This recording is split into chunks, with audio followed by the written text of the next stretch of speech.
Hey YouTubers, this is Old Guy Doing Things here, and today's video is about me changing differential fluid and the pan that covers the differential on a 2003 Ford F350 Super Duty. Now there are quite a few good videos on this about how to drop the pan on YouTube, and I appreciate what everybody did to put those out there. When I got into it, and this is my first time in doing it, this car's got 69,000 miles on it. I found there were some choices that needed to be made and some information I needed to get, and so I just wanted to share some of that with you. So first thing is, before I get out from under the car, let me point out to you these tags. You can barely see them, but you see there's a tag right there on that side of the differential, and there's also one on this side that is even a little harder to see. But those tags indicate what the type of axle is, the rear end ratio, and what type of fluid that you should use when you refill the unit. This is the differential cover that came off of the truck, and like I say, it had been on it for 69,000 miles, had quite a bit of rust on it, and I felt I just wanted it to look a little better.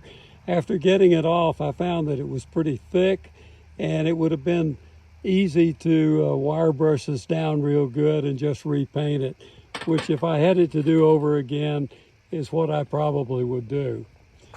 However, what I did is I bought a replacement off of Amazon, and the replacement unit had a gasket, and it advertised that they were going to send bolts with it, and it had this magnet in it.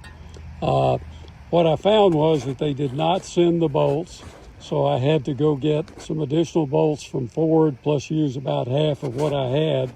And when I put it back together, I decided that there was no way that I was going to put this magnet, just lay it inside of that cover, that new cover, with all that sloshing and hot oil running around. I was afraid that this magnet would wind up in those gears somehow and damage it.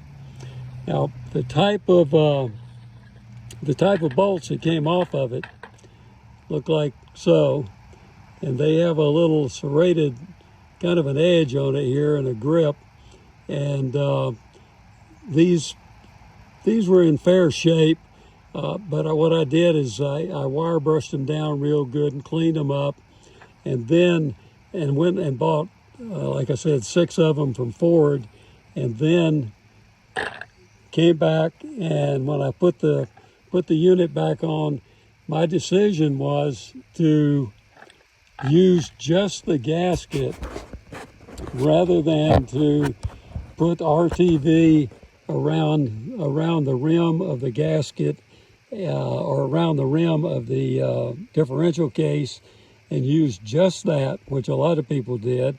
Some people used the gasket plus the RTV, and some people used the magnet and not the magnet. So my decision was that I was going to, if you notice this, let me back up a second. I haven't cleaned this off at all. So you can see how little RTV and adhesive was on this. A very, very, very small, thin amount. So my rationale was that since there's no pressure in here, that I would go ahead and use the gasket. It makes it easier if I ever have to take it off again. Not messy, easy to work with. We'll find out if that holds up over time.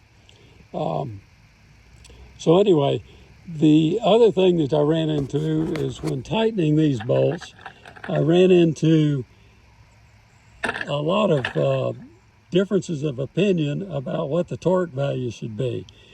I saw people who torqued them from 20 to 45 pounds, with between 30 and 35 being the factory authorized torque or factory recommended torque for these bolts.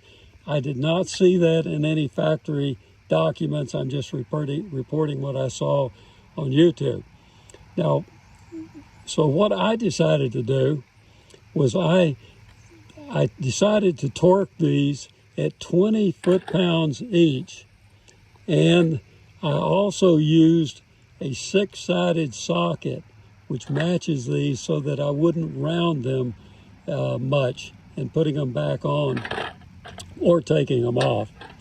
So at any rate, what I did is I torqued them down and used a cross bolt pattern and torqued them down at 20 foot-pounds, and used a digital torque wrench, I guess meter, that I picked up at Harbor Freight so that I would be real consistent with them. And I worked all the way around, cross the pan, worked all the way around very carefully, went out and drove it, came back, no problems whatsoever. So it seemed to work pretty well.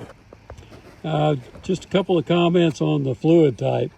On my particular differential, they recommended 75-140 full synthetic with the limited slip adhesive or additive. And so at any rate, I got this from Walmart, and this is like 15 or 16 bucks a quart. I have never used this flexible pouch before, but I would highly recommend that. That pouch is really easy to work with. Just slip it right up into the hole where you pour the fluid in and squeeze, and it comes right out. Very easy to work with. I do have a caution to recommend to you though. On the 4th container, it comes out so easy that when I pushed it in and I squeezed it too hard, and I got quite a bit of it coming back out the hole and kind of made a mess. So I would go at it very, very easily once you get to the fourth quart. It holds about, I guess, close to 3.5 quarts. One other thing on this particular truck, you notice that the rear end of it's quite a bit higher than the front end.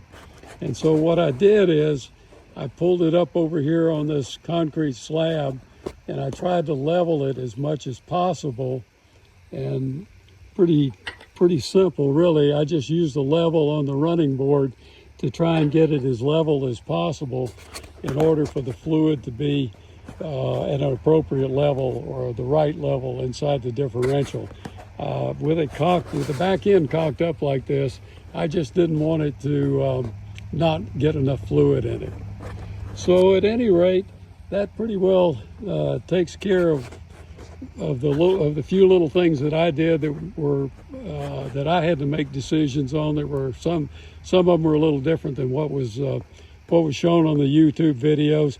I hope this is of some minor value to you, and if this rear end doesn't leak, I can at least go in there and torque it down a little bit more on that gasket, and the worst thing that can happen to me is I'll have to replace it. But if I do have any problems, I'll put a tagline on this video to let you know. Have a good day.